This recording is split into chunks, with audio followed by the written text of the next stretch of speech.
जी नमस्कार, मैं हूं शैलेंद्र सोलंकी। स्वागत करता हूं मैं आपका आपके अपने YouTube channel learn with Shailendra में। साथियों, रेगुलर हम लोग की प्रैक्टिस चल रही है। इसी प्रैक्टिस में आज हम लोग आगे बढ़ाते हुए प्रैक्टिस नंबर 7 लेकर आए हैं।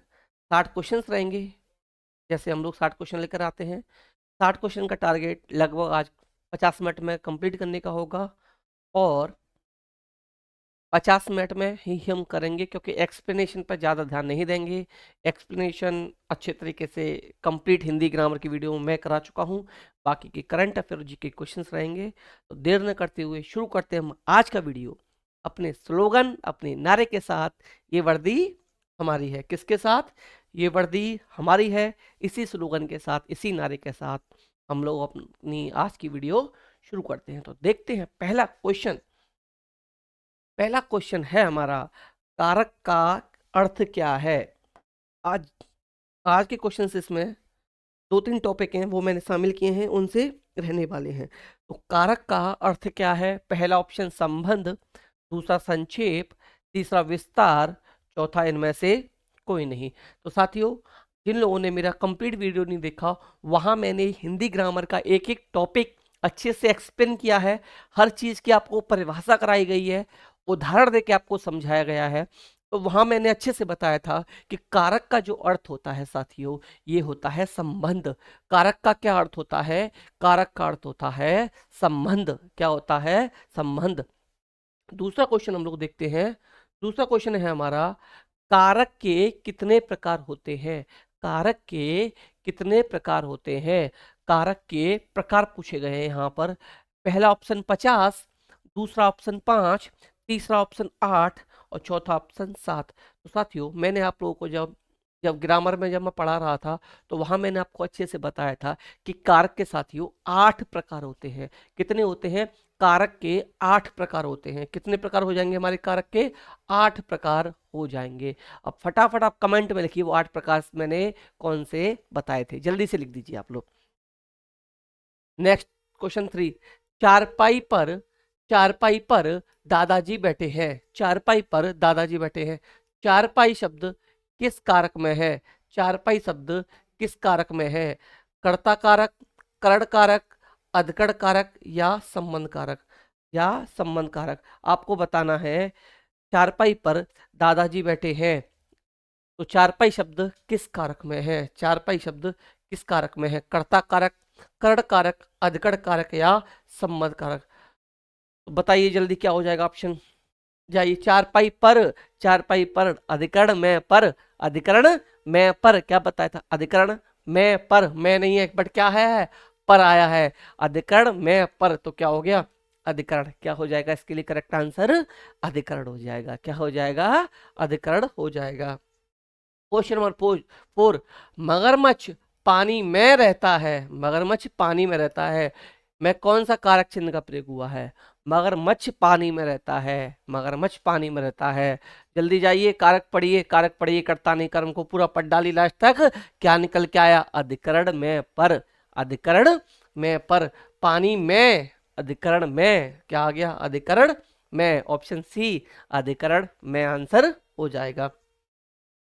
नेक्स्ट, कबीर के दोहे, कबीर के दोहे, कबीर के दोहे प्रसिद्ध है में कौन सा कारक है?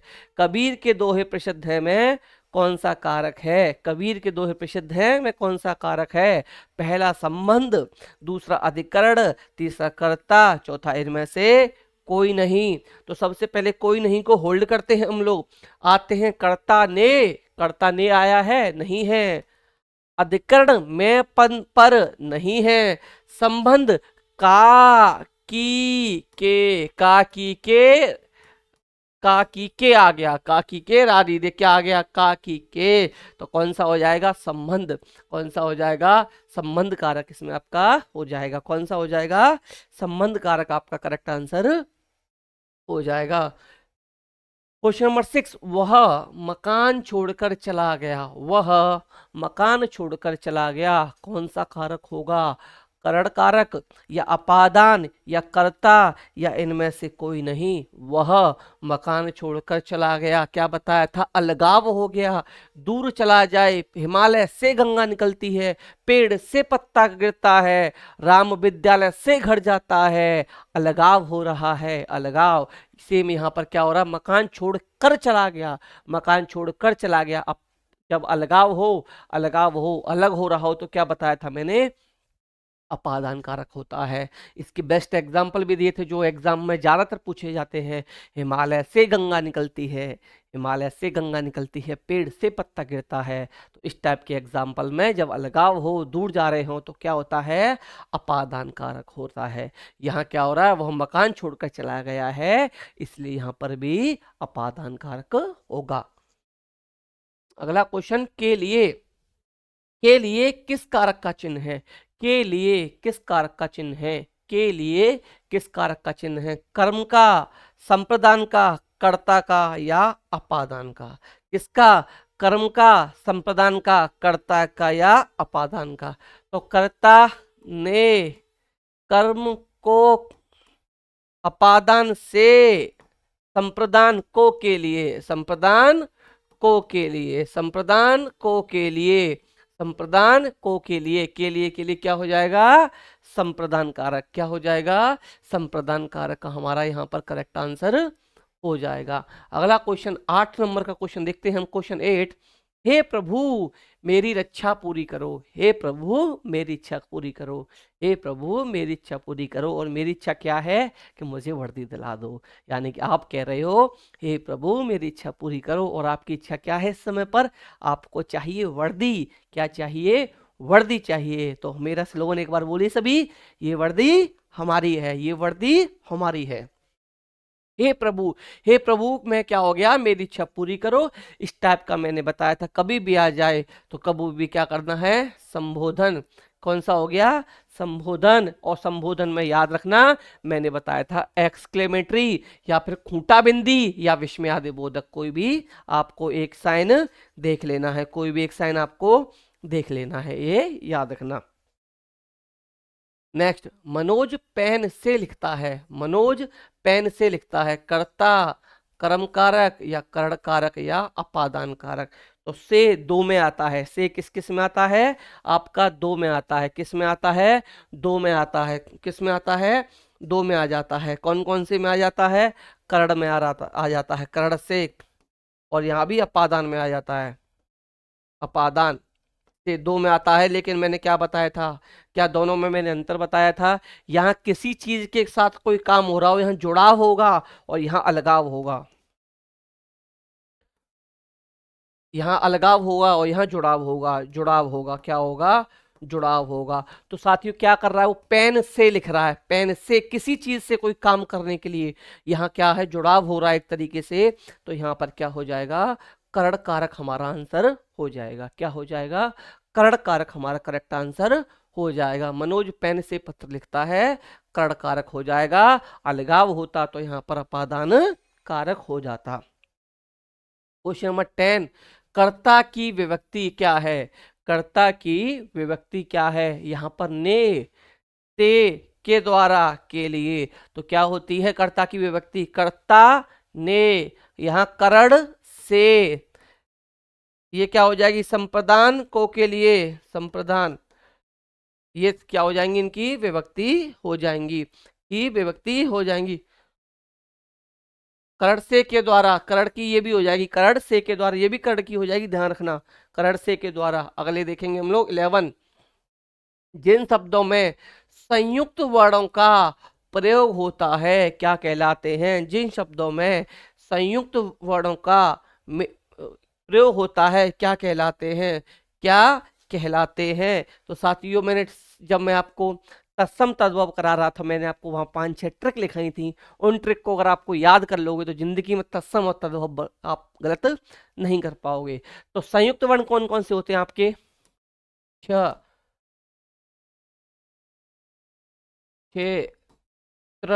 ज्ञा और ये वाला है ना। तो 4 होते हैं, मैंने संयुक्त कितने बताए थे, 4 बताए। तो साथियों ये इस संयुक्त वर्ण का जहां प्रयोग होगा ये आपके कहलाएंगे तत्सम शब्द, जैसे अक्षर, अक्षर में छ आ गया। अज्ञान, अज्ञान में ज्ञा आ गया। तो साथियों इस टाइप का क्या हो जाएगा, इस टाइप की में हमेशा क्या होगा, तत्सम शब्द होगा। तत्सम और तद्भव में मैंने ट्रिक बताई थी आपको कि तत्सम पहचान आप इस तरीके से पहचान कर सकते हो। संयुक्त वर्ण कहीं भी आपको दिख जाए तो आपको क्या कर देना है, आपको तत्सम शब्द करना है। अगला, जिस शब्द का पहला वर्ण य हो, वह हो, श हो से शुरू होता है, उसमें कौन सा शब्द होता है। डायरेक्ट की रूल बताया था, डायरेक्ट की ट्रिक बताई थी मैंने कि य व श से शुरू हो कोई भी शब्द, उसमें कौन सा शब्द होगा, तत्सम होगा, संस्कर होगा, संकर होगा, या तद्भव, या इनमें से कोई नहीं। तो डायरेक्ट मैंने रूल बताया था, ये य व श से शुरू हो तो उनमें क्या हो जाएगा, तत्सम हो जाएगा। क्या हो जाएगा, तत्सम हो जाएगा। जैसे वत्स, वत्स व से शुरू है और वत्स का हमने बना दिया बच्चा, क्या बना दिया, बच्चा बना दिया। तो ये तत्सम, ये तत्सम और ये तद्भव हो गया। वत्स क्या हो गया, तत्सम हो गया, और ये क्या हो गया, बच्चा, बच्चा क्या हो गया हमारा, तद्भव हो गया। क्या हो गया, तद्भव हो गया। ये वह है, ये ब है, याद रखना। यह व से शुरू हो उसमें तत्सम शब्द होता है। शंकर शब्द क्या बताए थे मैंने, शंकर शब्द बताए थे, दो भाषाओं के मेल से बने शब्द तत्सम शब्द कहलाते हैं।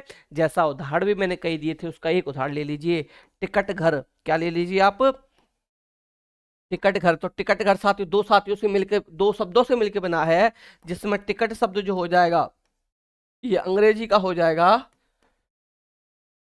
और साथियों घर शब्द जो हो जाएगा, घर, घर शब्द आपका हिंदी का हो जाएगा। किसका हो जाएगा, हिंदी का हो जाएगा। इतना आपको याद रखना है। टिकट घर में टिकट हो जाएगा आप अंग्रेजी का शब्द, और घर हो गया हिंदी का शब्द। क्वेश्चन नंबर 13, पितृ शब्द।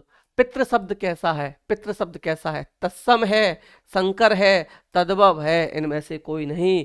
पितृ शब्द कैसा है, पितृ शब्द कैसा है साथियों, मैंने बताई थी, री आ जाए, री की मात्रा आ जाए, री की मात्रा जहां भी दिख जाए आपको, वो क्या होगा, तत्सम शब्द होगा। कैसा शब्द होगा, तत्सम शब्द होगा। जैसे कि पितृ, मात्र, ये साथियों इनमें क्या होगा, समय री की मात्रा आ रही है। इस प्रकार के शब्द कैसे बन जाएंगे आपके, तत्सम शब्द बन जाएंगे। क्या बन जाएंगे, तत्सम शब्द बन जाएंगे, तत्सम शब्द बन जाएंगे। श्रृंगार, श्रृंगार आ जाता है आपका कभी कभी, श्रृंगार, श्रृंगार में भी क्या शब्द होता है, तत्सम शब्द होता है। क्या होता है, तत्सम शब्द होता है, याद रखना, री की मात्रा वाले।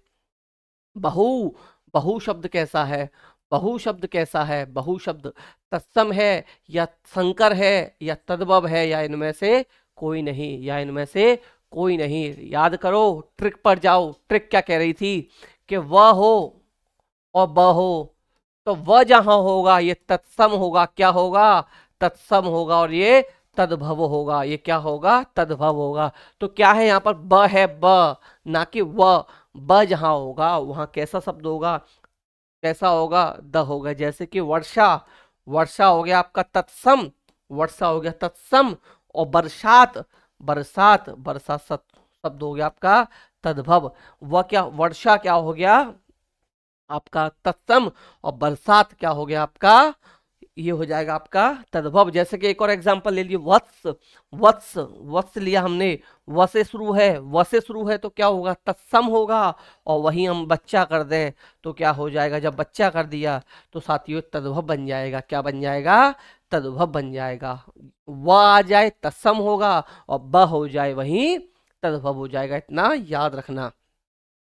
खीर शब्द कैसा है, खीर शब्द कैसा है, तत्सम है, या संकर है, या तद्भव है, या इनमें से कोई नहीं। तो संकर में बता चुका हूं, तत्सम बता चुका हूं, तद्भव बता चुका हूं।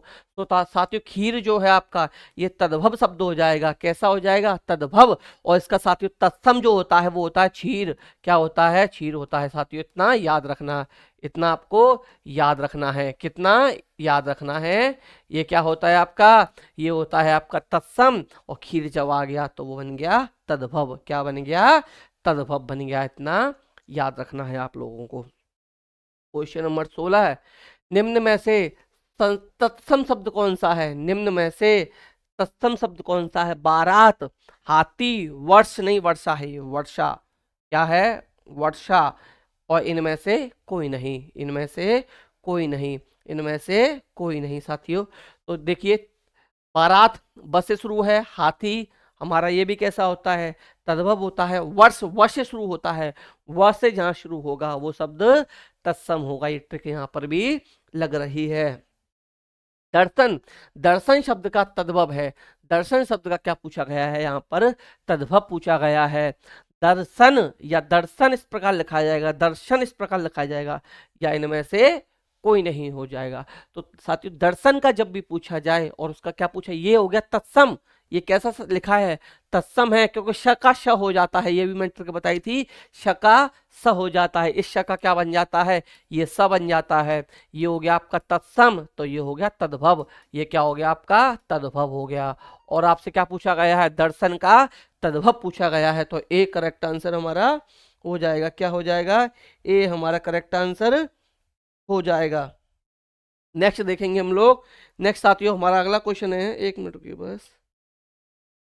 अगला क्वेश्चन जो रहने वाला है हमारा, ये रहने वाला है क्वेश्चन नंबर 18। और 18 क्वेश्चन में क्या दे रखा है कि निम्न में से तत्सम शब्द कौन सा है। निम्न में से तत्सम शब्द कौन सा है, आपसे यहाँ पूछा गया है। 4 शब्द दिए गए हैं आपको, पानी, पड़ोसी, बहू, और एक दिया गया है आपको गोधूम। तो पानी, पड़ोसी, बहू और गोधूम 4 शब्द दिए गए हैं, वहां से तत्सम पूछा गया है। क्या पूछा गया है, तत्सम। तो साथियों ये तद्भव है, ये तद्भव है, ये भी तद्भव है, ये हो जाएगा आपका तत्सम। क्या हो जाएगा, तत्सम। और इसका तद्भव जो होता है साथियों वो गेहूं होता है। गेहूं आप अच्छे से जानते हो, जिसके आटे की हम लोग रोटी खाते हैं। गेहूं, गेहूं, गोधूम को क्या बोला जाता है, गेहूं बोला जाता है। कभी कभी ये क्वेश्चन बहुत इंपॉर्टेंट हो जाता है कि गोधूम डायरेक्ट दे दिया जाता है और उसका आपसे अर्थ पूछ लिया जाता है कि गोधूम किसको कहते हैं। तो गोधूम साथियों याद रखना गेहूं को कहा जाता है, और गोधूम जो है वो तत्सम शब्द है, उसका तद्भव आपका गेहूं हो जाएगा। उसका तद्भव क्या हो जाएगा, गेहूं हो जाएगा। इतना आपको याद रखना है। क्वेश्चन 17, तत्सम शब्द है गुलाब, बादल, घर और इनमें से कोई नहीं। गुलाब, बादल, घर और इनमें से कोई नहीं। यहाँ आपसे पूछा गया है इनमें से तत्सम शब्द कौन सा है। तो साथियों गुलाब, घर और बादल, ये तीनों ही शब्द हमारे कैसे हैं, तद्भव है। कैसे हैं, तद्भव है। तो इस प्रकार जो करेक्ट आंसर बनेगा इस क्वेश्चन के लिए वो बन जाएगा हमारा ऑप्शन डी, इनमें से कोई नहीं। इनमें से कोई नहीं। तो सारे के सारे शब्द कैसे हैं, सभी शब्द हमारे कैसे हैं, यहाँ पर तद्भव शब्द हैं। क्वेश्चन नंबर 20, निम्न में से तत्सम शब्द कौन सा है। निम्न में से तत्सम शब्द कौन सा है, मोर, गवार, पोखर या घोटक। 4 दिए गए हैं, इन चारों में आपको बताना है इनमें से तत्सम शब्द कौन सा है, तत्सम शब्द कौन सा है। तो साथियों 4 पूछे गए हैं।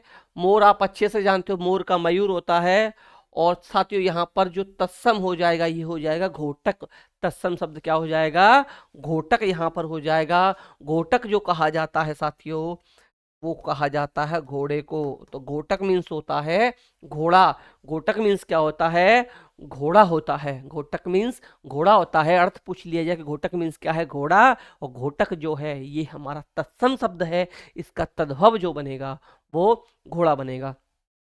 बाकी शब्दों को आप अच्छे से जानते हो। गंवार का हो जाएगा, याद रखना, ग्रामीण। गंवार का क्या हो जाएगा, ग्रामीण हो जाएगा। इतना आपको याद रखना है। गंवार का क्या हो जाएगा, ग्रामीण हो जाएगा, इतना याद रखना। ये तद्भव है, ये इसका तत्सम हो जाएगा। मोर का मयूर होता है। नेक्स्ट, यमुना का तद्भव होगा। यमुना का तद्भव होगा, आपसे क्या पूछा गया है, यमुना का तद्भव पूछा गया है। पहला ऑप्शन दे रखा है यमुना और दूसरा ऑप्शन दे रखा है जमुना। तो साथियों याद रखना, यमुना कैसा शब्द है, यमुना तत्सम शब्द है। यमुना कैसा शब्द है, तत्सम शब्द है। तब ये तत्सम है तो हमारा ऑप्शन ये हो नहीं सकता। जब ऑप्शन ये नहीं है तो दोनों वाला भी ऑप्शन हमारा होगा नहीं। ऑप्शन बचता है कोई भी नहीं और जमुना। इसलिए मैं कहता हूं कि आप लोग क्या कीजिए, ऑप्शंस को रिजेक्ट करना सीखिए। जब आप ऑप्शंस को रिजेक्ट करना सीख जाएंगे तो आप याद रखिए, देखिए आपको एक सही पर 2 नंबर मिलने वाले हैं। कितने, 2 नंबर। और आपने 1, 2, 3, 4 में से 2 ऑप्शन काट दिए तो 2 बचे, यानी कि आपके 50-50 चांसेस बन गए कि अगर आप पर कोई आंसर नहीं आ रहा तो 50% चांसेस हैं कि आपका सही हो सकता है, 50% चांसेस हैं कि गलत हो। तो हमेशा क्वेश्चन सॉल्व करने के लिए जहां फंस रहे हों वहां आप लोग ऑप्शंस को रिजेक्ट कीजिए। सेलेक्ट करने से पहले ऑप्शंस को रिजेक्ट करना सीखिए। मेरी गारंटी है, मेरा वादा है मेरे बहन भाइयों से कि आपके क्वेश्चन गलत होने के चांस बहुत कम हो जाते हैं। बहुत कम, रेयर केसेस में ऐसा होगा अगर आप रिजेक्ट करते हो तो क्वेश्चन गलत हो।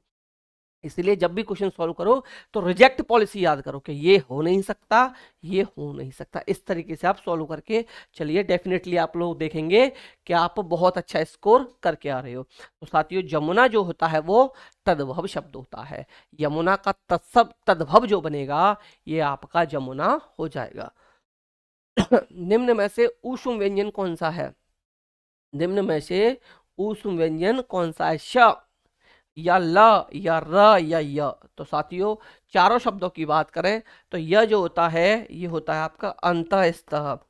अंतःस्थ, अंतःस्थ। और अंतःस्थ में मैंने बताए थे चार, वो चार कौन कौन से थे? य, व, र, ल। य, व, र, ल, चार हो गई। अब बात करते हैं साथियों आप लुंठित। लुंठित में आता है र। ये कैसा है? लुंठित शब्द है। कैसा? लुंठित शब्द है। लुंठित में क्या आता है हमारा? र आता है। ल होता है पार्श्विक। ल होता है पार्श्विक। ल कैसा हो जाएगा? पार्श्विक व्यंजन हो जाएगा। ये व्यंजन शब्द गलत लिख दिया मैंने, व्यंजन बोलेंगे इसको हम लोग, व्यंजन। याद रखना, य, र, य, व, र, ल, है ना? याद रखना, य, र, ल, व, कैसे भी लिख लीजिए, य, र, ल, व, कुछ भी बोल लीजिए। चार जो है य, र, ल, व, है ना, ऐसे लिख लीजिए इस तरीके से। ये चारों किस में आ जाएंगे हमारे? किस में आ जाएंगे साथियों? याद रखना, अंतःस्थ व्यंजन में आ जाएंगे। र जो होता है वो लुंठित होता है, ल होता है पार्श्विक होता है। ऊष्म चार प्रकार के होते हैं, ऊष्म या संघर्षीय भी इन्हें बोला जाता है। ये करेक्ट ऑप्शन होगा। ये होता है श, श, श, ह, श, श, श और ह। ये चार किस में आ जाएंगे आपके? ऊष्म व्यंजन। कितने होते हैं? चार होते हैं। इनको संघर्षी व्यंजन भी कहा जाता है। संघर्षी व्यंजन भी कहा जाता है। कमेंट में बताइए स्पर्श संघर्षी मैंने क्या बताए थे? स्पर्श संघर्षी व्यंजन कितने होते हैं? हिंट दे रहा हूं, चार प्रकार के होते हैं। चारों के आपको नाम लिखने हैं कौन कौन से हैं। क्वेश्चन 23, राधा विद्यालय से घर जाती है, मैं कारक है। राधा विद्यालय से घर जाती है, मैं कारक है। ये कर्ता ने कर्म को, कर्ता ने करण से, अपादान से, यहां भी से यहां भी से, बट एक छोटा सा डिफरेंस बताया था। वो क्या बताया था? अपादान से, लगाव के लिए अपादान, और किसी चीज से कोई कार्य करने के लिए जुड़ाव हो रहा हो तो वहां पर करण। तो साथियों याद रखना, यहाँ क्या हो रहा? अलगाव हो रहा है, विद्यालय से घर जा रही है, इसलिए यहां पर हमारा अपादान कारक हो जाएगा। कौन सा? अपादान कारक हो जाएगा। क्वेश्चन 24, ठीक समय पर, ठीक समय पर आ जाना में कौन सा कारक है? ठीक समय पर आ जाना कौन सा कारक है? कर्ता ने कर्म को अपादान से, अधिकरण में पर, अधिकरण में पर, तो क्या आ रहा है यहां पर ठीक समय पर, तो क्या हो गया? अधिकरण कारक हो गया। कौन सा कारक हो गया? अधिकरण कारक हो गया। सॉरी।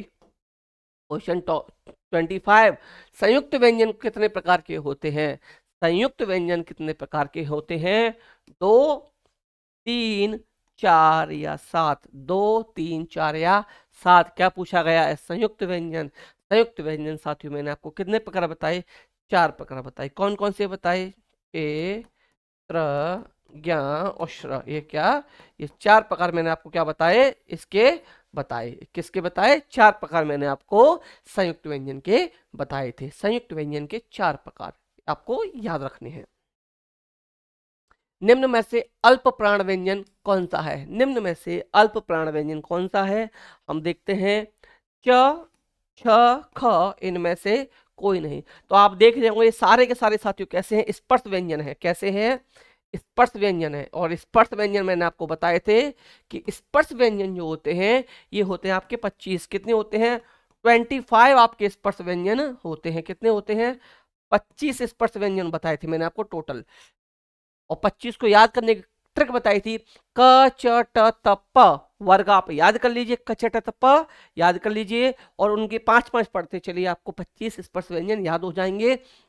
ये सारे के सारे कैसे हैं, स्पर्श व्यंजन है। और स्पर्श व्यंजन मैंने अल्प प्राण याद करने की, महाप्राण याद करने की ट्रिक बताई थी कि पहला, तीसरा, पांचवा अल्प प्राण, क्या अल्प प्राण, और साथियों दूसरा और चौथा महाप्राण, महाप्राण। तो साथियों यहाँ पर देखिए, यहाँ पर कैसे निकालेंगे, च साथियों पहले वर्ण में आ रहा है तो हमारा आंसर ये हो जाएगा। अब क्या रिजेक्ट करके देखते हैं, छ दूसरा हो गया यानी महाप्राण हो गया, गलत हो गया।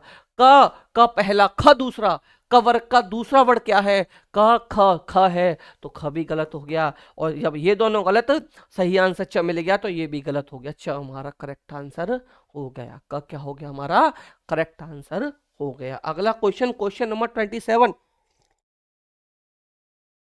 द्विगुण व्यंजन, द्विगुण व्यंजन, द्विगुण व्यंजन का दूसरा नाम क्या है, द्विगुण व्यंजन का दूसरा नाम क्या है, ऊष्म व्यंजन, अंतः हिस्सा व्यंजन, संयुक्त व्यंजन, या उत्क्षिप्त व्यंजन, या उत्क्षिप्त व्यंजन। तो साथियों हिंदी ग्रामर की वीडियो में एक एक चीज आप लोगों को कराई गई है, एक भी ग्रामर का ऐसा कोई भी चैप्टर वहां नहीं छोड़ा गया है जो आपको वहां कराया नहीं गया हो। चाहे दो नाम हो, परिभाषा हो, उदाहरण हो, सब कुछ बहुत अच्छे तरीके से समझाया गया, विद ट्रिक समझाया गया है। तो जिन्होंने वीडियो नहीं देखी, आप लोग जाकर वीडियो देखिए, सारे क्वेश्चन सॉल्व होंगे, 100% मेरा वादा है, सभी क्वेश्चंस सॉल्व होंगे। तो साथियों ऊष्म व्यंजन कितने प्रकार के होते हैं, ऊष्म व्यंजन 4 होते हैं। कितने होते हैं, 4 होते हैं। कौन कौन से होते हैं, च, च, और ये वाला श, और ये ह, याद रखना, ये 4 किस में आते हैं, ऊष्म व्यंजन। अंतःस्थ व्यंजन भी आपके कितने होते हैं, 4 होते हैं, य, र, ल, व, य, र, ल, व, ये 4 किस में आते हैं, अंतःस्थ आते हैं। संयुक्त व्यंजन भी आपको 4 होते हैं, अभी बता के आया था मैं, क्षेत्र, ज्ञ, श्र, कितने होते हैं साथियों, ये भी 4 होते हैं। उच्छिप व्यंजन, उच्छिप व्यंजन का दूसरा नाम क्या है, द्विगुण व्यंजन है, और ये कितने होते हैं, ये 2 होते हैं। मैंने अच्छे तरीके से आपको पढ़ा रखा है साथियों, कितने होते हैं, 2 होते हैं। उच्छिप व्यंजन को ही द्विगुण व्यंजन कहा जाता है, उच्छिप्त व्यंजन को ही द्विगुण व्यंजन कहा जाता है। उसने क्रिकेट खेला, इस वाक्य में क्रिया है, उसने क्रिकेट खेला में क्रिया है, उसने क्रिकेट खेला में क्रिया है, अकर्मक, सकर्मक, पूर्वकालिक, या द्विकर्मक, या द्विकर्मक। तो साथियों द्विकर्मक क्रिया कौन सी होती हैं, जिनमें 2 कर्म होते हैं। द्विकर्मक क्रिया कौन सी होती हैं, जिनमें 2 कर्म होते हैं। पूर्वकालिक क्रिया क्या होती है, जो कार्य पहले समाप्त होने के बाद दूसरी क्रिया स्टार्ट हो गई, एक कार्य समाप्त हो गया होगा वहां, वो पूर्वकालिक क्रिया होगी। जैसे वो खाना खाकर सो गई, वो खाना खाकर सो गई। सकर्मक, कर्म सहित, सकर्मक का अर्थ क्या है, कर्म सहित, जिसमें कर्म हो और क्या लगा के देख लिया जाए, क्या खेला, क्या खेला, क्रिकेट खेला, क्या खेला, क्रिकेट खेला, क्या खेला, क्रिकेट खेला, यानी कि कर्म सहित। और अकर्मक बताया था मैं, कर्म रहित, यानी कि जिसमें कर्म नहीं हो, जिसमें कर्म नहीं हो, जिसमें कर्म नहीं हो। जैसे सोया, वह सो गया, वह सो गया, वह, है ना। तो सोना में क्या आ जाएगा, सोना आपकी क्या हो जाएगी, अकर्मक क्रिया हो जाएगी। क्वेश्चन 19, राम रावण से अधिक बलवान थे, राम क्या है, रावण से अधिक बलवान थे। विशेषण की कौन सी अवस्था है, विशेषण की कौन सी अवस्था है, मूलावस्था, उत्तरावस्था, उत्तम अवस्था, और इनमें से कोई नहीं। साथियों मैंने विशेषण की आपको इस प्रकार की मैं 3 अवस्था बताई थी, और इंग्लिश से रिलेटेड एग्जाम्पल मैं देके आपको समझाया था। मैंने कही थी, आप याद रखना, पॉजिटिव डिग्री, कंपैरेटिव डिग्री, और सुपरलेटिव डिग्री, पीसीएस, पीसीएस याद रखना, पीसीएस, पीसीएस याद रखना साथियों। Positive degree, comparative degree, superlative degree. Positive मूलावस्था, उत्तरावस्था कंपैरेटिव, उत्तम अवस्था सुपरलेटिव। बताया था मूलावस्था और उत्तरावस्था, उत्तम अवस्था में डिफरेंस भी बताया था। वह अच्छी लड़की है, तो क्या हो गया, क्या हो गया, यहाँ पर मूलावस्था हो गई। और वह राधा से अच्छी है, तो यहाँ पर क्या हो गया साथी, उत्तरावस्था हो गई। वह सबसे अच्छी है, उत्तम अवस्था हो गई। तो दो बीचों लोगों के बीच में जहां भी तुलना हो रही होगी, वहां पर साथी उत्तरावस्था होगी। राम और रावण यहाँ पर 2 लोग हैं, तो 2 लोग हैं, तो यहाँ पर क्या हो जाएगा, उत्तरावस्था आंसर हो जाएगा। अगर यही दे रखा होता राम सबसे ज्यादा बलवान थे, राम सबसे ज्यादा बलवान थे, तो हमारा करेक्ट आंसर जो हो जाता वो उत्तम अवस्था हो जाता। क्या हो जाता? उत्तम अवस्था करेक्ट आंसर हमारा हो जाता। हिंदी का लास्ट क्वेश्चन बाकी है साथियों, और हिंदी हमने 39 मिनट, सॉरी 29 मिनट 40 सेकंड हो रहे हैं, लगभग 30 मिनट में पूरा कर लेंगे। करो या मरो, इस वाक्य में अव्यय की पहचान करो। करो या मरो अव्यय की पहचान, अव्यय की हुई अविकारी शब्द कहा जाता है जिसमें किसी भी प्रकार का परिवर्तन नहीं किया जा सकता। करेक्ट आंसर हमारा हो जाएगा सी ऑप्शन या। तो साथियों एग्जैक्ट 30 मिनट में हमने आज फिक्स रिकॉर्ड बनाया है कि फिक्स 30 मिनट में हमने 30 क्वेश्चन सॉल्व किए हैं। 30 सेकंड में फिक्स हमारे क्वेश्चन 30 कंप्लीट हो गए थे। तो अब बारी है हमारे करंट अफेयर और जीके क्वेश्चंस की, उनको भी हम लगभग 30 मिनट में ही खत्म करने की कोशिश करेंगे। 60 मिनट तो देखिए लग जाती है, थोड़ा सा एक्सप्लेन करना पड़ता है, न चाहते हुए मैं क्या करूं, मैं खूब कंट्रोल करके आता हूं कि मैं आज बिल्कुल भी एक्सप्लेनेशन नहीं करूंगा और डायरेक्ट आंसर बताता चलूंगा। लेकिन साथियों मेरी आदत ऐसी है कि मैं क्वेश्चन में अगर घुस गया तो अंदर घुसता चला जाता हूँ, और प्रैक्टिस सेट में अपने आप को बहुत कंट्रोल करता हूँ कि ज्यादा डीपली ना घुसूं, ऊपर ऊपर का बस आपको बता दूं। वरना एक क्वेश्चन में साथियों घुसने का मतलब है 5 मिनट आपकी बर्बाद हो जाना, वो मैं चाहता नहीं इस समय पर, क्योंकि हमने पढ़ लिया और उसके बाद प्रैक्टिस लगानी है, हमारा यही मकसद है। मुझे आपको पीएचडी नहीं करानी, ना आपको पीएचडी करनी है, हमें चाहिए भैया वर्दी। हमें क्या चाहिए? वर्दी चाहिए। सीधा सा फंडा पढ़ लो, प्रैक्टिस लगा लो, और हमें ज्यादा पीएचडी करने की आवश्यकता इस सब्जेक्ट में नहीं है। हमें वर्दी लेनी है, वर्दी लेना हमारा टारगेट है। तो शुरू करते हैं हम करंट अफेयर के साथ। सेना खेल संस्थान पुणे, सेना खेल संस्थान कौन सा? पुणे का नाम बदलकर क्या कर दिया गया है? क्या कर दिया गया? सचिन तेंदुलकर स्टेडियम, नरेंद्र मोदी स्टेडियम, या नीरज चोपड़ा स्टेडियम, और चौथा ऑप्शन इनमें से कोई नहीं। साथियों सबसे ज्यादा टेंशन आपको जब होती होगी जब मैं इनमें से कोई नहीं डाल देता हूं, वहां आप कंफ्यूज हो जाते हो। ये ऑप्शन मेरे द्वारा जानबूझकर डाला गया है जिससे आप लोग लगातार प्रैक्टिस में इनमें से कोई नहीं आपके सामने आता रहेगा, तो आपकी प्रैक्टिस अच्छे से होती रहेगी कि इनमें से कोई नहीं देखकर और इनमें से सभी देखकर आपका डर साथियों निकल जाएगा। आपने देखा होगा इनमें से कोई नहीं डाल देता हूं मैं, तो कभी कभी इनमें से कोई नहीं भी आंसर हो जाता है, और कभी कभी वो ऑप्शन गलत भी हो जाता है। इनमें से सभी डालने के बावजूद कभी कभी मैं उसमें सभी सही नहीं डालता। ऐसा मैं जानबूझकर करता हूं जिससे आप लोगों को हर टाइप का क्वेश्चन सॉल्व करने की आदत बनी रहे। तो यहाँ पूछा गया है सेना खेल संस्थान पुणे का नाम बदलकर क्या कर दिया गया है? तो साथियों सेना खेल संस्थान पुणे का नाम बदलकर गोल्डन बॉय, गोल्डन बॉय कौन? नीरज चोपड़ा, टोक्यो ओलंपिक में हमें गोल्ड मेडल दिलाने वाले। और आपको बताना है कितने मीटर उन्होंने भाला फेंका था जब ये गोल्ड मेडल लेकर आए थे, इतना आपको कमेंट बॉक्स में बताना है, कई बार मैं आपको बता चुका हूं। क्वेश्चन 32, राजपथ, राजपथ दिल्ली का नाम बदलकर क्या कर दिया गया है? विजय पथ, मोदी पथ, कर्तव्य पथ, या इनमें से कोई नहीं। साथियों आप लोगों की टेंशन ये थी कि इतनी चीजें याद कैसे होंगी, तो डेली एक एक दो दो क्वेश्चन और टॉपिक से लाता जा रहा हूँ, एक एक दो दो आपके माइंड में स्कैन होता जा रहा है, आप गलती नहीं करोगे। एक साथ मैंने क्या कहा था, पढ़ हर कोई सकता है साथियों ज्यादा, लेकिन मेन बात है साथियों उसको डाइजेस्ट करना, तो उतना दिया जा रहा है आपको जितना आप लोग डाइजेस्ट कर पाओ। ग्रामर करा दी, उसकी प्रैक्टिस कराई जा रही है, और करंट अफेयर जीके के ऐसे क्वेश्चन लाए जा रहे हैं जो साथियों हमेशा लगातार कहीं ना कहीं एग्जाम में आए हुए रहते हैं। जिस दिन पेपर हो आप देखिएगा मेरी पीडीएफ से जो मैं करा रहा हूं यहाँ पर, न जाने कितने क्वेश्चन आपको डायरेक्ट मिलेंगे, डायरेक्ट क्वेश्चन मिलेंगे साथियों। तो राजपथ दिल्ली का नाम बदल कर दिया गया है, ये हो गया आपका कर्तव्य पथ। क्या हो गया है? कर्तव्य पथ इसका नाम कर दिया गया है। क्वेश्चन 33, गीता मेहता का निधन 16 सितंबर 2023 को हुआ, वो क्या थी?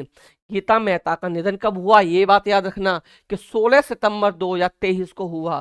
16 सितंबर 2023 को उनका निधन हुआ। ये क्या थी? ये एक वैज्ञानिक थी, या लेखिका एवं निर्माता थी, या नेत्री थी, या एंकर थी? तो साथियों गीता मेहता हमारी लेखिका और निर्माता थी, लेखिका और निर्माता थी, इतना याद रखना आप लोग।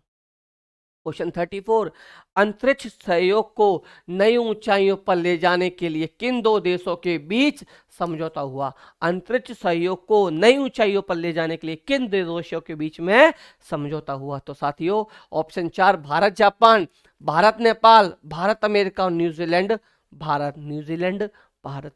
साथियों अंतरिक्ष सहयोग को नई ऊंचाइयों पर ले जाने के लिए जो ये समझौता जो हुआ वो जून 2023 में हुआ। कब हुआ? जून 2023 में हुआ। और किस किस के बीच हुआ? ये हुआ अमेरिका और भारत के बीच।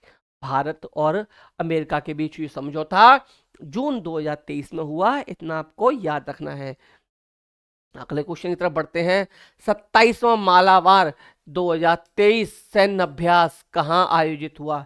27वां मालाबार 2023 सैन्य अभ्यास कहाँ आयोजित हुआ, आपको इतना बताना है। तो फर्स्ट ऑप्शन ऑस्ट्रेलिया के पूर्वी तट, दूसरा सेलिसबरी प्लेन्स, तीसरा पुणे और चौथा मालदीव, इतना आपको बताना है। तो साथियों चार ऑप्शन, ऑस्ट्रेलिया के पूर्वी तट पर, सेलिसबरी प्लेन्स, या पुणे या मालदीव। तो साथियों 27वां मालाबार कौन सा याद रखना है? 27वां भी याद रखना है। 2023 में कौन सा हुआ? 27 में हुआ, और ये हुआ आपके ऑस्ट्रेलिया के पूर्वी तट पर। पूर्वी तट भी याद रखना।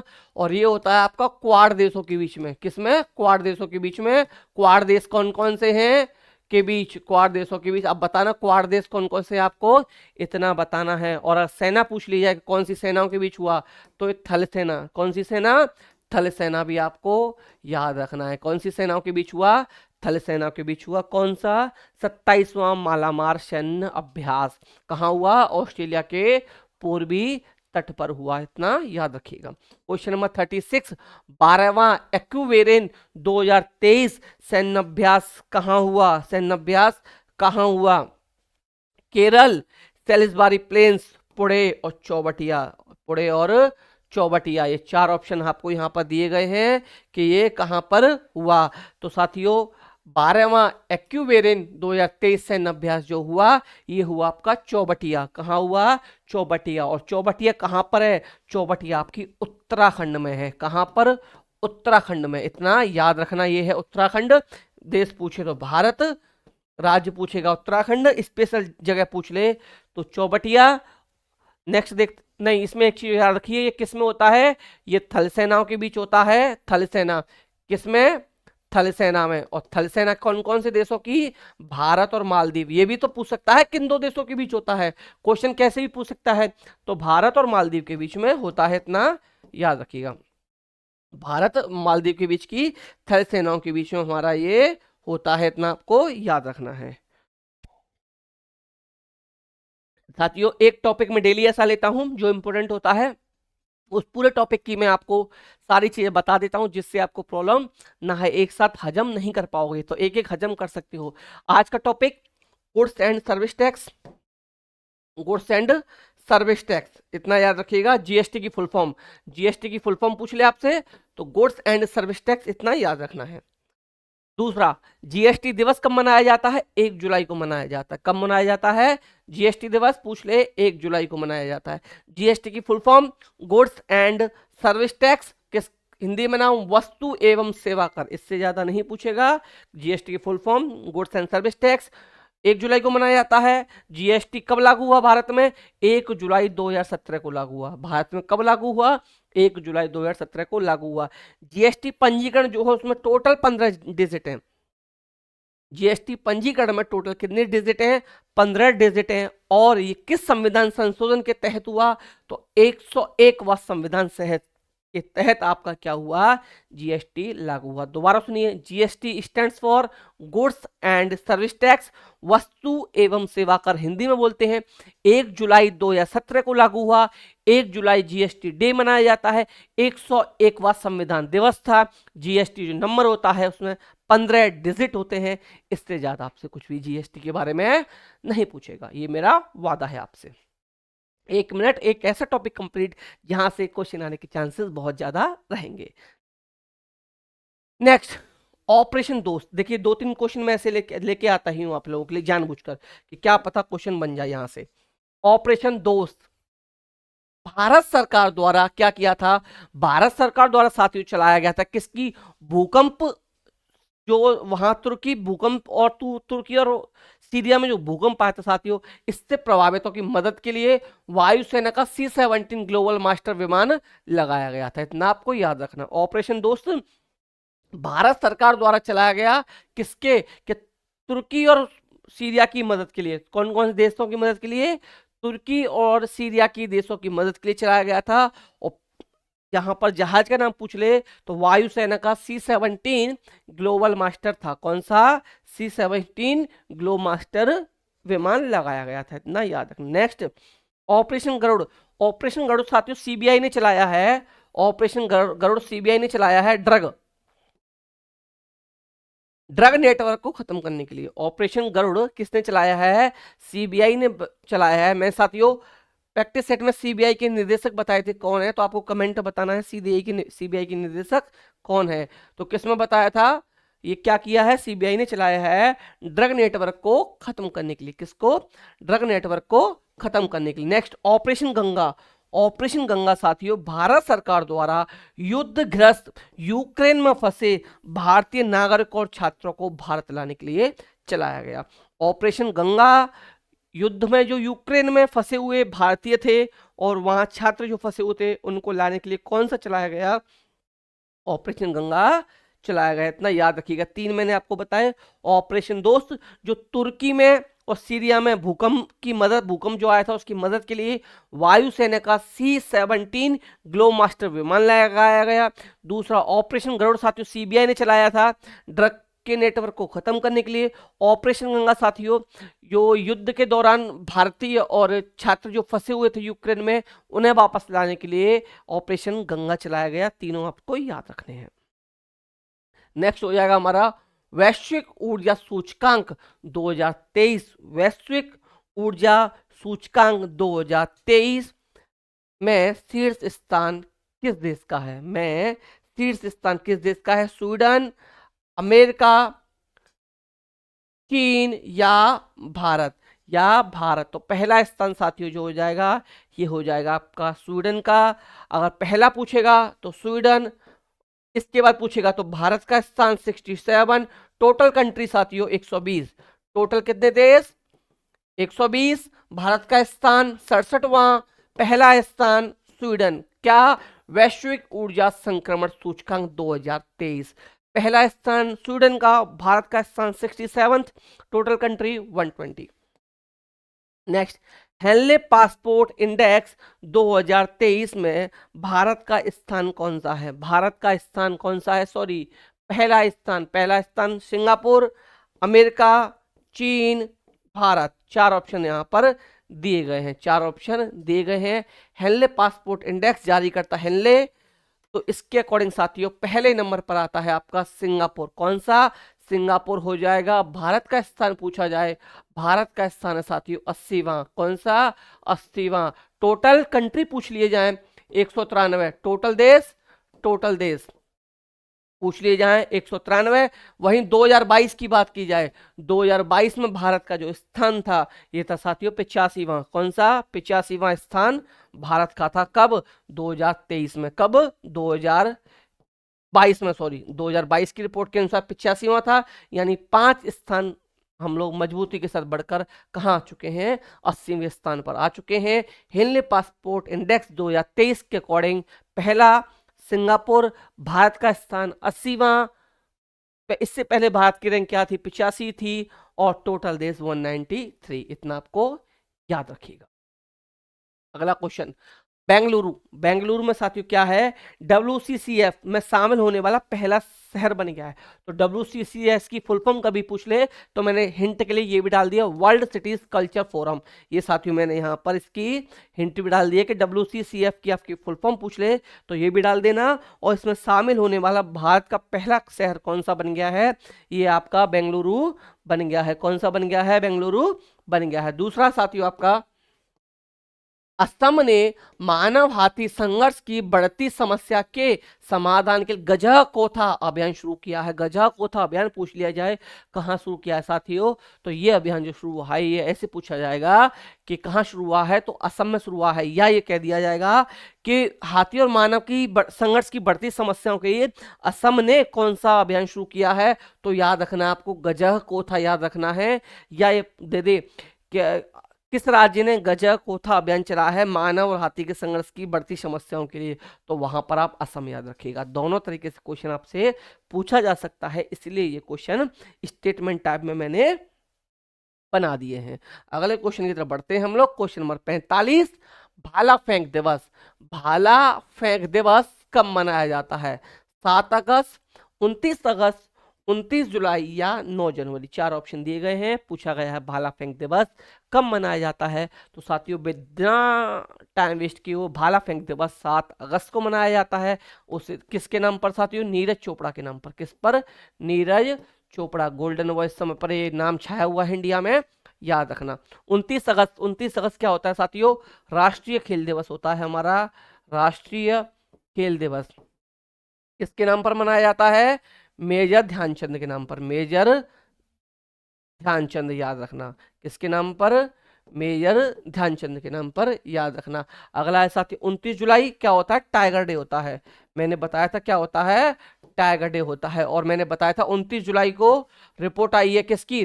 29 जुलाई एनटीए की 2022 की रिपोर्ट आई है। उसके अकॉर्डिंग भारत में कितने टाइगर हो गए हैं आपको ये बताना है। 9 जनवरी, 9 जनवरी को साथियों बहुत ही महत्वपूर्ण दिवस मनाया जाता है, प्रवासी भारतीय दिवस। प्रवासी भारतीय दिवस मनाया जाता है। प्रवासी भारतीय दिवस मनाया जाता है। प्रवासी भारतीय दिवस, याद रखना। 7 अगस्त को कौन सा मनाया जाता है? भाला फेंक दिवस। 29 अगस्त को मनाया जाता है आपका खेल दिवस। 29 जुलाई को टाइगर डे। और साथियों आपका 9 जनवरी को प्रवासी भारतीय दिवस मनाया जाता है। कौन सा? प्रवासी भारतीय दिवस मनाया जाता है। नौचंदी, बटेश्वर, शाकुंभरी का मेला कहाँ लगते हैं? किस राज्य में लगते हैं? राज्य पूछा गया है। उत्तर प्रदेश, राजस्थान, बिहार, महाराष्ट्र। बिहार, महाराष्ट्र, ये चार पूछे गए हैं साथियों। तो ये तीनों के तीनों मेले लगते हैं उत्तर प्रदेश की, फेमस है। नौचंदी मेरठ, बटेश्वर आगरा और शाकुंभरी सहारनपुर। सहारनपुर साथियों, इस तरीके से ये कहाँ लगते हैं? यूपी में लगते हैं। आगरा, नौचंदी, बटेश्वर, शाकुंभरी के मेले जो लगते हैं वो कहाँ लगते हैं? उत्तर प्रदेश राज्य में लगते हैं। नौचंदी का अलग से पूछ लिया जाए तो मेरठ याद रखना है। बटेश्वर पूछा जाए तो आगरा याद रखना है। और शाकुंभरी पूछा जाए तो सहारनपुर जिला याद रखना है। इससे ज्यादा डिटेल में वो नहीं जाएगा। नेक्स्ट, मध्य प्रदेश में कौन सा राष्ट्रीय उद्यान है? मध्य प्रदेश में उद्यान गलत लिखा हुआ है। उद्यान गलत, ऐसे हो जाएगा सही, ये भी गलत है। ठीक है चलो, ऐसे काम चला लेना या ऐसे लिख लेना, आपकी इच्छा है। उद्यान, ठीक है ना, कैसे भी काम चला लेना, आपकी जो ठीक लगे। मध्य प्रदेश में कौन सा राष्ट्रीय उद्यान है? हमारा पेपर वैसे रिटर्न नहीं होना, ऑब्जेक्टिव में टिक लगाना है। कान्हा राष्ट्रीय उद्यान, माधव राष्ट्रीय उद्यान, बांधवगढ़ राष्ट्रीय उद्यान, या इनमें से सभी। इनमें से सभी, एक ऑप्शन दिया गया है इनमें से सभी। तो साथियों मध्य प्रदेश में कौन सा राष्ट्रीय उद्यान है? कान्हा राष्ट्रीय उद्यान कहाँ पर है आपका? मध्य प्रदेश में है। माधव राष्ट्रीय उद्यान भी आपका एमपी में है। और बांधवगढ़ राष्ट्रीय उद्यान भी आपका एमपी में है। तो इस तरीके से हमारा करेक्ट आंसर बन जाएगा इनमें से सभी। इनमें से सभी आपको ये बताना है।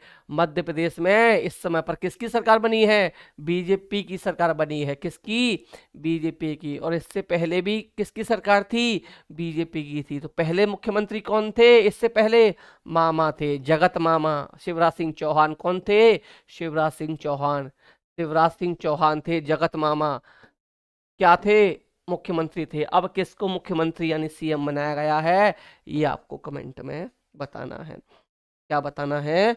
मध्य प्रदेश में वर्तमान समय में मुख्यमंत्री कौन है? बीजेपी की गवर्नमेंट बनी है।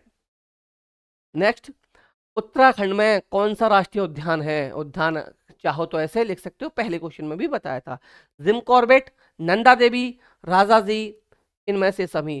जिम कॉर्बेट, नंदा देवी, राजा जी, इनमें से सभी। तो साथियों जिम कॉर्बेट कहाँ पर है? उत्तराखंड में है। नंदा देवी भी उत्तराखंड में है, राजा जी भी उत्तराखंड में है। तो इस तरीके से तीनों उत्तराखंड में। तो हमारा करेक्ट आंसर क्या बन जाएगा? करेक्ट आंसर हमारा हो जाएगा उत्तराखंड। और उत्तराखंड में भी किसकी गवर्नमेंट है? बीजेपी की गवर्नमेंट है। किसकी गवर्नमेंट है? बीजेपी की गवर्नमेंट है। और यहाँ के सीएम जो है, यहाँ के मुख्यमंत्री का नाम क्या है? पुष्कर सिंह धामी। क्या नाम है यहाँ के सीएम का? पुष्कर सिंह धामी। पुष्कर सिंह धामी। और आपको कमेंट बताना है इसकी राजधानी। क्या बताना है? कि आपकी उत्तराखंड की राजधानी कौन सी है उत्तराखंड की राजधानी, कौन सी आपको ये बताना है। यहाँ के मुख्यमंत्री पुष्कर सिंह धामी, बीजेपी की यहाँ भी गवर्नमेंट है। क्वेश्चन नंबर 49, निम्न में से कौन सा दर्रा जम्मू कश्मीर में है? बनिहाल दर्रा, बुर्जला दर्रा, इनमें से दोनों और इनमें से कोई नहीं। तो साथियों देर न करते हुए, बनिहाल बुर्जला दोनों ही कहां पर हैं? जम्मू कश्मीर में है, याद रखिएगा। अगला क्वेश्चन 50, निम्न में से कौन सी झील राजस्थान में है? निम्न में से कौन सी झील राजस्थान में है? फतेह सागर, पिछोला, सामर, या इनमें से सभी? या इनमें से सभी? आपको इतना बताना है, क्या बताना है? इनमें से सभी, इनमें से सभी। तो साथियों फतेह सागर भी आपकी राजस्थान में है, पिछोला भी राजस्थान में है, सामर झील भी राजस्थान में। तो हमारा करेक्ट आंसर बन जाएगा इनमें से सभी, इनमें से सभी। आपको ये बताना है कि फतेह सागर के बारे में एक बात साथियों बहुत ज्यादा फेमस है। फतेह सागर झील साथियों ये बता जाता है, पता है क्या देखी हुई है मेरी, कि फतेह सागर भी झील जो बनती है साथियों, जो मैप बनाती है, ये भारत का मैप बनाती है। किसका मैप बनाती है? भारत का मैप बनाती है, ऐसा इसके बारे में कहा जाता है। और आपको कमेंट बॉक्स में ये बताना है इनमें से कौन सी झील कहां पर है। आप सभी के नाम लिखिएगा, कौन सी झील कहां पर है, उदयपुर में कौन सी है, माउंट आबू में कौन सी है, आपको बताना है, याद रखिएगा। मगध की राजधानी कौन सी थी? मगध की राजधानी कौन सी थी? पाटिलपुत्री, या गिरिविजय, या राजगृह, वैशाली, इनमें से कोई नहीं। आपको इतना याद रखना है, क्या करना है? मगध की राजधानी कौन सी थी? तो साथियों मगध की राजधानी आप में हो जाएगी गिरिव्रज या राजगृह। गिरिव्रज या राजगृह कोई भी ऑप्शन दे दे तो मगध की राजधानी के लिए आप टिक कर देना। पाटिलपुत्र साथियों अजातशत्रु ने अपनी राजधानी राजगृह से यहाँ ट्रांसफर की थी। किसने? अजातशत्रु ने। अगर कैसे पूछ ले कि किसने अपनी राजधानी राजगिरी से पाटिलपुत्र ट्रांसफर की थी, तो अजातशत्रु ने ट्रांसफर की थी। वैशाली जो है साथियों आपकी वज्जी की राजधानी थी। कहाँ की? वज्जी की राजधानी थी। क्या? वैशाली, वैशाली वज्जी की। गिरिव्रज या राजगृह मगध की। पाटिलपुत्र अजातशत्रु ने राजगृह से अपनी कहां ट्रांसफर की थी? पाटिलपुत्र ट्रांसफर की थी। नेक्स्ट, नेक्स्ट, अशोक का उत्तराधिकारी कौन था? अशोक का उत्तराधिकारी कौन था? कुणाल था, या बिंदुसार था, या राहुल था, या इनमें से सभी थे? आपको बताना है। इनमें से सभी आ गया, कर दीजिए। इनमें से सभी नहीं, क्या बताया था? फंसाता हूं, इनमें से सभी डालूंगा, कभी कभी आंसर होगा, कभी कभी नहीं होगा। इनमें से कोई नहीं डालूंगा तो कभी कभी इनमें से कोई नहीं भी करेक्ट आंसर होगा, और इनमें से कोई नहीं होगा भी। तो साथियों हर तरीके से आपको मैं परिपक्व कर देना चाहता हूं कि मेरे भाई बहन किसी भी प्रकार की गलती ना करें, और ये वर्दी हमारी है। एक बार जोर से नारा लगा दीजिए, ये वर्दी हमारी है। तो अशोक का उत्तराधिकारी साथियों, देर न करते हुए, अशोक का उत्तराधिकारी कौन था? कुणाल था। अशोक का उत्तराधिकारी कौन था? कुणाल था। बिंदुसार कौन था? तो अशोक का पिता। अशोक के पिता कौन थे? अशोक के पिता, अशोक के पिता कौन थे साथियों? बिंदुसार थे। कौन थे? बिंदुसार। ये भी कभी कभी पूछ लिया जाता है कि अशोक के पिता कौन थे? बिंदुसार थे। या अशोक किसका पुत्र था? तो बिंदुसार का पुत्र था, है ना। कैसे भी याद रखें, अशोक के पिता बिंदुसार, बिंदुसार का पुत्र कौन था? अशोक था। और ये पूछ लिया जाए बिंदुसार किसका पुत्र था, तो बिंदुसार साथियों चंद्रगुप्त मौर्य का पुत्र था। बिंदुसार किसका पुत्र था? चंद्रगुप्त मौर्य का पुत्र था। चंद्रगुप्त मौर्य का पुत्र था। इससे ज्यादा पूछेगा नहीं। चंद्रगुप्त मौर्य का बेटा पूछा जाए बिंदुसार, बिंदुसार का बेटा अशोक, इतना याद रखना। अशोक के पिता बिंदुसार, बिंदुसार के पिता चंद्रगुप्त मौर्य। इससे ज्यादा डिटेल में नहीं जाएगा आपके लिए। भारतीय संविधान में संघीय व्यवस्था कहां से ली गई है? भारतीय संविधान में संघीय व्यवस्था कहां से ली गई है? कनाडा, आयरलैंड, रूस और आपका दक्षिण अफ्रीका। चार आपको यहां पर दिए गए हैं, चार दिए गए हैं। तो साथियों भारतीय संविधान संघीय व्यवस्था जो ली गई है, ये ली गई है कनाडा से। कहां से ली गई है? कनाडा से। आयरलैंड से लिए गए हैं नीति निर्देशक तत्व, नीति निर्देशक तत्व लिए गए हैं, नीति निर्देशक तत्व। और रूस से क्या लिया गया है? रूस से लिए गए हैं आपके मौलिक कर्तव्य। रूस से क्या लिया गया है? रूस से लिए गए हैं आपके मौलिक कर्तव्य। रूस से क्या लिया गया है? मौलिक कर्तव्य। और दक्षिण अफ्रीका से लिया गया संविधान संशोधन की प्रक्रिया। संविधान संशोधन की प्रक्रिया। संविधान संशोधन की प्रक्रिया।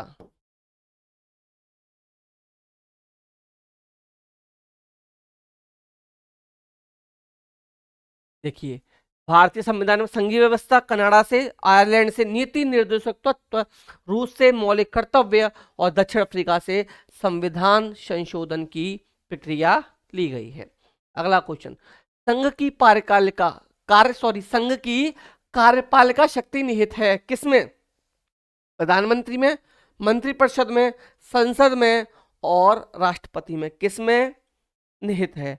तो साथियों, इसका डायरेक्ट आंसर बताता हूं, ये राष्ट्रपति में है। क्वेश्चन आपको बताना है कि मंत्रिपरिषद सामूहिक रूप से किसके प्रति उत्तरदायी होती है? किसके प्रति उत्तरदायी होती है? कौन मंत्रिपरिषद सामूहिक रूप से? नेक्स्ट, राज्य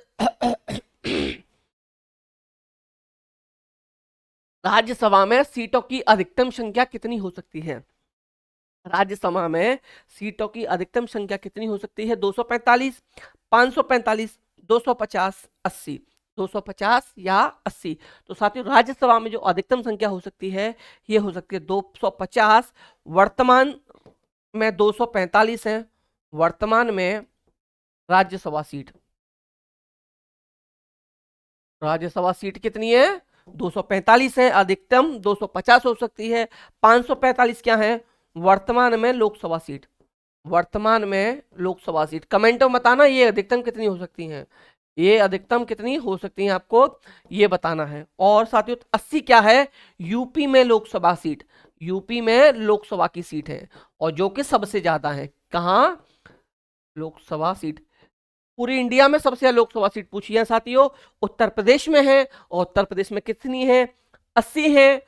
और सबसे ज्यादा उत्तर प्रदेश में हो गई, ये आपका 250 अधिकतम हो सकती हैं। 245 वर्तमान समय में है, 545 वर्तमान में लोकसभा सीट है। एक चीज और बता देता हूं, राज्यसभा में सबसे ज्यादा सीट, राज्यसभा में सबसे ज्यादा जो सीट है आपकी, ये साथियों आपके उत्तर प्रदेश में है, यूपी में ही है।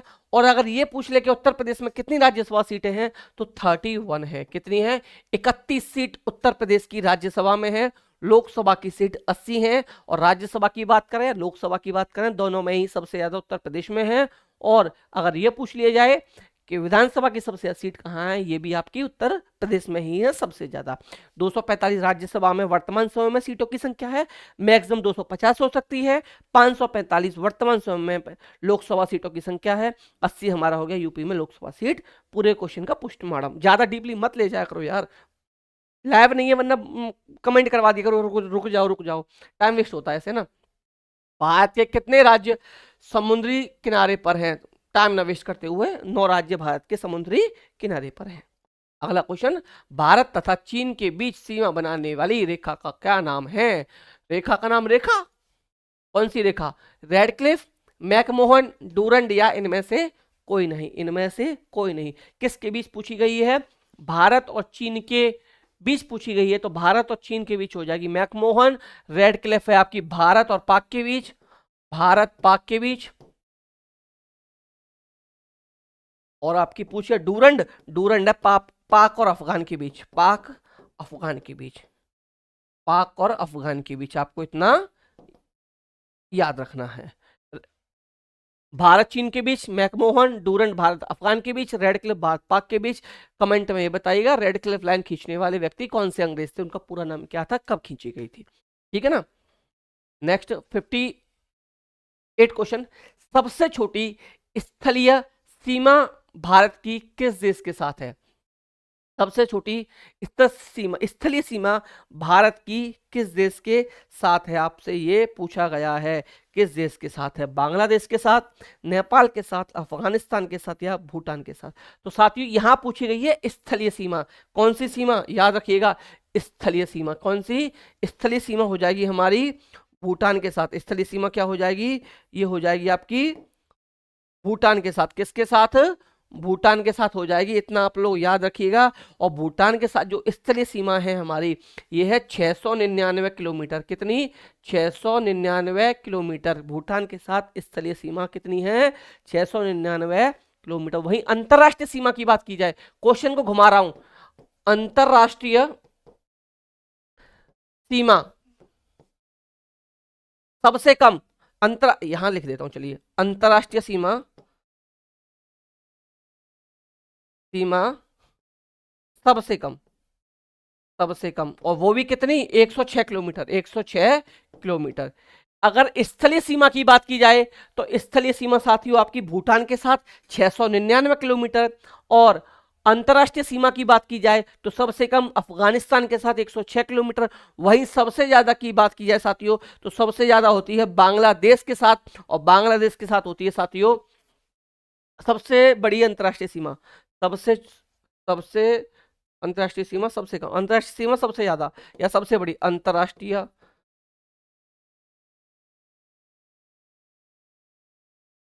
सीमा सबसे बड़ी, सबसे बड़ी या सबसे ज्यादा, कुछ भी कह लीजिए, सबसे ज्यादा किसके साथ, बांग्लादेश के बाद 4096 किलोमीटर, 4096 किलोमीटर, पॉइंट कुछ होता है, 4096 पॉइंट कुछ होता है, मुझे इतना याद रखनी है, याद नहीं है कि 4096 पॉइंट क्या है, 7 है शायद, मे बी 7, 4096.7 किलोमीटर होता है शायद, है ना, श्योर नहीं हूं बट इतना ही पूछेगा।